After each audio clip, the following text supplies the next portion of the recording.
اگر تو دروازے سے نکلی اعلیٰ حضرت امام اہل سنت مجدد دین و ملت میرے اعلیٰ حضرت سے کسی نے پوچھا تھا کہ حضرت جی بی بی نعت پڑھ سکتی ہے؟ فتاوی رضویہ کی 14ویں جلد، بی بی میلاد پڑھ سکتی ہے؟ میلاد اعلیٰ حضرت نے فرمایا اگر بی بی میلاد پڑھ رہی ہو، نعت پڑھ رہی ہو اور اس کی آواز غیر محرم کے کانوں تک جا رہی ہو، فرمایا اسے ثواب نہیں ہوگا، اسے حرام کام کرنے کا گناہ دیا جائے گا۔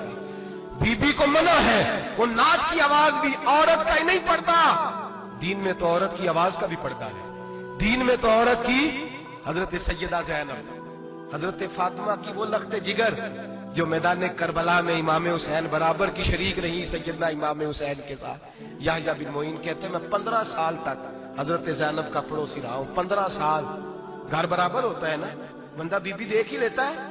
وہ بی بی کبھی پردہ ڈال کے جا رہی ہے دوائی لینے، کبھی نظر آ ہی جاتی ہے۔ کہتے ہیں 15 سال میں سیدہ فاطمہ کی بیٹی کا پڑوسی رہا ہوں، میں نے کبھی برقعے میں چھپی ہوئی زینب بھی نہیں دیکھی، برقعے میں چھپی ہوئی زینب بھی کبھی نہیں دیکھی۔ حضرت عبداللہ بن جعفر طیار جناب علی المرتضیٰ کے بھائی تھے، ان کے بیٹے کے ساتھ ان کا نکاح ہوا تھا، بیمار ہو گئی۔ تو حضرت عبداللہ کہنے لگے زینب چل تجھے حکیم کے پاس لے جاؤں، طبیب کے پاس لے جاؤں۔ تو حضرت زینب کہنے لگی آپ جائیے میرا حال بتا کے دوائی لے آئیے۔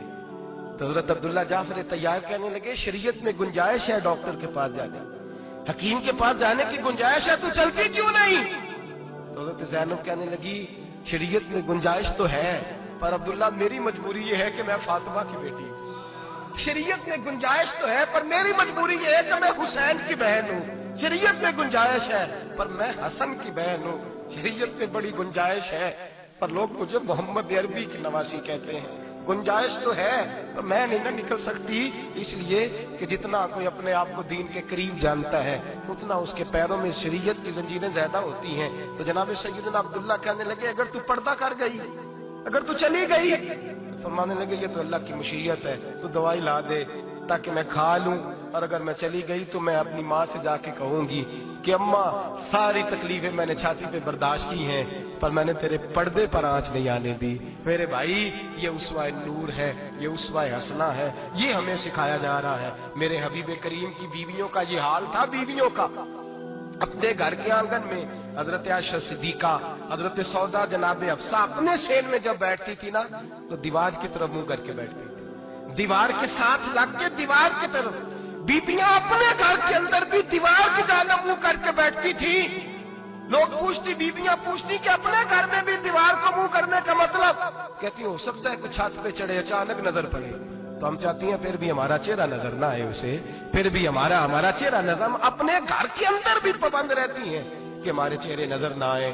خدا را بڑے پیسے زندگی میں لٹائے ہیں، 1000 1500 برقعے پہ بھی خرچ کرو، وہ گھر لے جاؤ، وہ اماں کو بھی دو، بہن کو بھی دو، بیوی کو بھی دو، اس کو کوئی پہن لے، اس لیے کہ جب تو حضرت فاطمہ کے طریقے کا پردہ کرے گی تو تیرے آنگن میں سیدہ زینب کی طرح کی بیٹیاں پیدا ہوں گی، وہ اس سنت پہ چلنے والی بیٹیاں تیرے آنگن میں آئیں گی۔ خدا را میرے بھائی آج یہ نیت کرو، یہ ارادہ کرو اور اپنے گھروں کو پردے کا پابند بناؤ۔ اگر ایک بیٹی پردہ دار ہو گئی تو کئی خاندان پردہ دار ہو جائیں گے، اگر ایک بیٹی پردہ دار ہو گئی تو کئی گھرانے سنوریں گے، کئی جگہ پہ نور پھیلے گا۔ اے عرش کے مالک، اے میرے محبوب کے خدا، تجھے واسطہ ہے میرے محبوب کی بیویوں کا اور تجھے صدقہ حضور کی شہزادیوں کا۔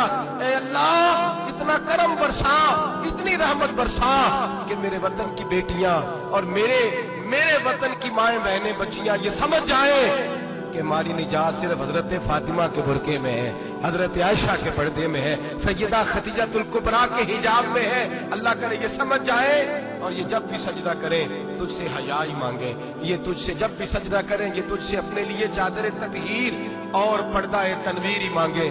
اللہ کرے مجھ بے عمل کی منہ سے نکلے ہوئے لفظ کسی کے دل میں تاثیر بن کے اترے اور پھر دنیا کے اندر یہ رواج عام ہو کہ ہر کوئی پردہ کرے، ہر کوئی با پردہ ہو جائے۔ اے اللہ تو تاثیر نازل فرما، اے اللہ تو عمل کی دولت نازل فرما، اے اللہ ہماری بیٹیوں کو عزت کی چادر عطا فرما، ہمیشہ مدحت خیر الانام میں گزرے۔